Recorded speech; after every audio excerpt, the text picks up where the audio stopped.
ఖమ్మంలో సీఎం రేవంత్ రెడ్డికి వరద బాధితుల నుంచి తీవ్ర నిరసన వ్యక్తమవుతోంది. నిన్న గంటల తరబడి కూడా సమస్యల్లో కొట్టుమిట్టాడుతున్నప్పుడు ప్రాణాలు అరచేతిలో పెట్టుకున్నప్పుడు రాని వ్యక్తి ఇప్పుడు ఎట్లా వచ్చారు, ఏం చేయడానికి వచ్చారు, ఫోటోలు దిగిపోవడానికి వచ్చారా అంటూ కూడా బాధితులంతా ఆగ్రహం వ్యక్తం చేస్తున్న పరిస్థితి. అక్కడి నుంచి మరింత సమాచారాన్ని మా ప్రతినిధి సాంబ మనకు అందిస్తారు. సాంబ. స్వేచ్ఛ, ఈ ప్రభుత్వానికి వరద బాధితులను ఆదుకోవటం రాకపోగా కనీసం బాధల్లో ఉన్నటువంటి వారిని ఏ రకంగా పరామర్శించాలనేటువంటి దాని మీద కూడా ఒక సోయి స్పృహ ఉన్నట్టుగా కనిపించట్లేదు. 47వ డివిజన్లో పర్యటనకు వచ్చినటువంటి ముఖ్యమంత్రి రేవంత్ రెడ్డి, ఆయనతో పాటు ఉన్నటువంటి మంత్రులు విజయయాత్రకు బయలుదేరినట్టుగా ఒక వాహనం మీద ఎక్కి అభివాదాలు చేసుకుంటూ జనాల్లోకి వచ్చేటువంటి ప్రయత్నం చేశారు. అంటే కనీసం ప్రజలను నేరుగా కలిసేటువంటి ప్రయత్నం కూడా ఈ ముఖ్యమంత్రి రేవంత్ రెడ్డి చేయకపోవడమే ప్రజాగ్రహానికి ప్రధానమైనటువంటి కారణం. వాళ్ళు లక్షలు కోట్లు అడగటలేరు, మొత్తం జరిగినటువంటి నష్టాన్ని ఇమ్మని కూడా వాళ్ళు అడగట్లేదు.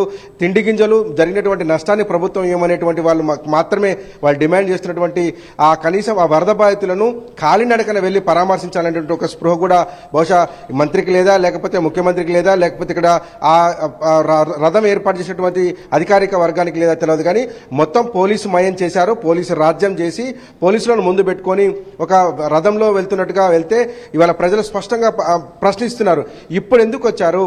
గత 24-30 గంటలుగా వరదల్లో చిక్కుకొని ఉన్నప్పుడు కనిపించినటువంటి వ్యక్తి ఇప్పుడు ఎందుకు వచ్చారు? అప్పుడు రాని మంత్రులు ఇప్పుడు ఎందుకు వచ్చారు? ఫోటోలు దిగి వెళ్ళడానికి వచ్చారా?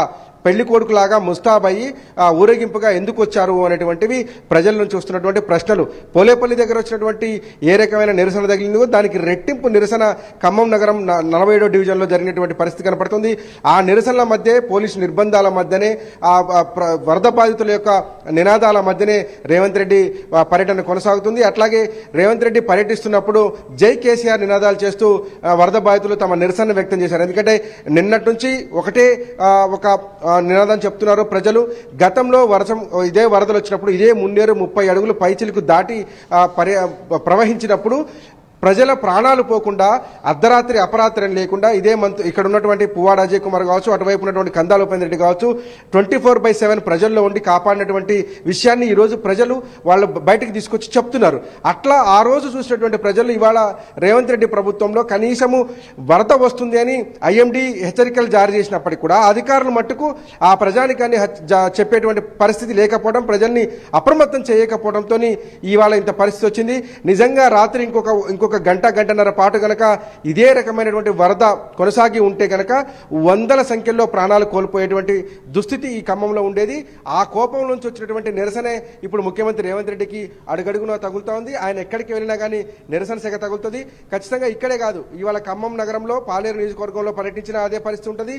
అట్లాగే ఖమ్మం నగరంలో ఉన్నటువంటి ఈ మంచికండి నగర్ కావచ్చు, బొక్కలగడ్డ కావచ్చు, పద్మావతి నగర్ కావచ్చు, వెంకటేశ్వర నగర్ కావచ్చు, డాబాల బజార్, మోతీ నగర్, ప్రకాష్ నగర్ ఎక్కడికి పోయినా కానీ ప్రజల్లో ఆగ్రహం ఉంది. ఎందుకు ఆగ్రహం ఉంది అంటే మంత్రులు సరిగా రెస్పాండ్ కాలేదు, కనీసము అధికారులు కూడా ముందుకు రాలేదు, ఒక సమీక్ష లేదు, వరద వస్తుందన్నటువంటి సమాచారం అధికారులకు ఉన్నప్పటికీ కూడా ప్రజలను అప్రమత్తం చేయలేదు. ఎంత వరద వస్తే ఎక్కడ వరకు ఖాళీ చేయించాలన్నటువంటి లిస్టు లెక్క అంతా కూడా అధికారుల దగ్గర ఉంటుంది. ఈ మున్నేరు క్యాచ్మెంట్ ఏరియాలో ఉన్నటువంటి వరద ఆ వాగుల్లో ఎంత వరద వస్తే ఖమ్మం మున్నేరు దగ్గర ఎంత హైట్ లెవెల్కి వస్తుంది అనేటువంటి సమాచారం సమగ్రంగా వాళ్ళ దగ్గర ఉంటుంది. ఎందుకంటే దాదాపు 50-60 ఏళ్ల లిస్టు దగ్గర పెట్టుకుని ఉంటారు అధికారులు. కానీ అధికారుల దగ్గర ఆ లిస్టు ఉన్నప్పటికీ కూడా మంత్రుల నుంచి, ప్రభుత్వం నుంచి ఒక డైరెక్షన్ లేకపోవడంతో వారెవరు కూడా ప్రజాక్షేత్రంలోకి వెళ్ళి వాళ్ళని అప్రమత్తం చేయలేదు. అందుకే ఇవాళ ఈ వరదల బీభత్సం. ఒక్కొక్క ఇంటికి 2 నుంచి 10 లక్షలు 20 లక్షల రూపాయలు నష్టపోయినటువంటి పరిస్థితి ఉంటే 10,000 రూపాయలు ఇస్తామని ముఖ్యమంత్రి ప్రకటించడం అనేది ఆగ్రహానికి కారణమైంది. మంచినీళ్ళు ఇవ్వలేదు, ఆహార పొట్లాలు కూడా వారికి ఇచ్చినటువంటి పరిస్థితి లేదు. దాదాపు 40 గంటలుగా చిన్నపిల్లలు, పాలు తాగేటువంటి పిల్లలు కూడా పాలు లేకుండా ఉన్నటువంటి దుస్థితిలో ఉన్నారు. నిన్న ఒక తల్లి ఏడుస్తూ మనకు చెప్పింది, ఉదయం నుంచి సాయంత్రం దాకా నీళ్లు దాక్కుండా ఉన్నప్పుడు సాయంత్రం 4 గంటలకు నీళ్లు అడిగితే కూడా ఇచ్చినటువంటి పాపాన పోలేదు అధికారులు అని చెప్తున్నారు. అటువంటి దుస్థితిలో ఉన్నటువంటి ప్రజలను పరామర్శించేప్పుడు కొంత మానవతా కోణంలో ముఖ్యమంత్రులు కానీ మంత్రులు కానీ వ్యవహరించాల్సి ఉంటుంది.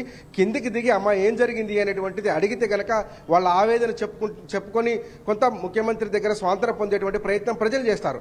కానీ వచ్చి రావటమే 10,000 ఇస్తాను, 5 లక్షలు చచ్చిపోయిన వాళ్ళకి ఇస్తాను, వరద ప్రాంతాల్లో ఉన్నటువంటి వారికి నష్టపరిహారం ఇస్తామని చెప్పేయడంతో చెప్పడంతోనే ప్రజల్లో ఒక ఆగ్రహం వచ్చింది. ఎందుకంటే నిన్న సాయంత్రం నుంచి వర్షం తగ్గిన తర్వాత ఈ రాత్రి వరద తగ్గిన తర్వాత అధికారులు ఇప్పటి వరకు ఎన్యూమరేషన్ ప్రక్రియ మొదలు పెట్టలేదు. అంటే ఎన్ని కుటుంబాలు నష్టపోయాయి, ఒక్కొక్క కుటుంబం ఎంత నష్టపోయింది అనేటువంటి అంశాలను పూర్తి స్థాయిలో వెళ్ళి అధికారులు లెక్క వేయాల్సింది. కానీ అధికారులు క్షేత్రస్థాయిలోకి పోతే ప్రజలు ఎక్కడ తంతారో ఎంబడబడి తరుముతారో అనేటువంటి ఒక భయంతోనే అధికారులు ఆ క్షేత్రానికి వెళ్ళలేదు. ఆ దిశగా మంత్రులు కావచ్చు, ఇక్కడ ఉన్నటువంటి ప్రజాప్రతినిధులు కావచ్చు, స్థానికమైనటువంటి ప్రజాప్రతినిధులు కూడా ఎవరు ఆ ప్రయత్నం చేసేటువంటి ప్రయత్నం చేయలేదు. సింపుల్గా ఈ కాంగ్రెస్ ప్రభుత్వానికి సంబంధించి సింపుల్ ఒక మాట చెప్తుంటే మంచి జరిగితే మన ఖాతాలో వేసుకోవాలి, చెడు జరిగితే ప్రకృతి మీద తోసేయాలన్నట్టుగా మంత్రులు వ్యవహరించారు. నిన్న ప్రస్తుతం రేవంత్ రెడ్డికి నిరసన సేగ తగులుతుంది.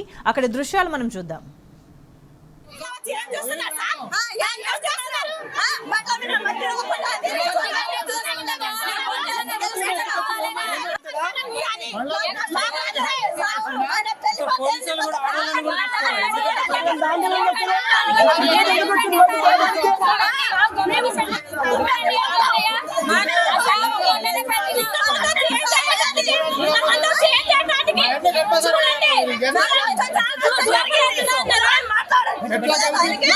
గెలిపించిన వాటిలో ఓడిస్తా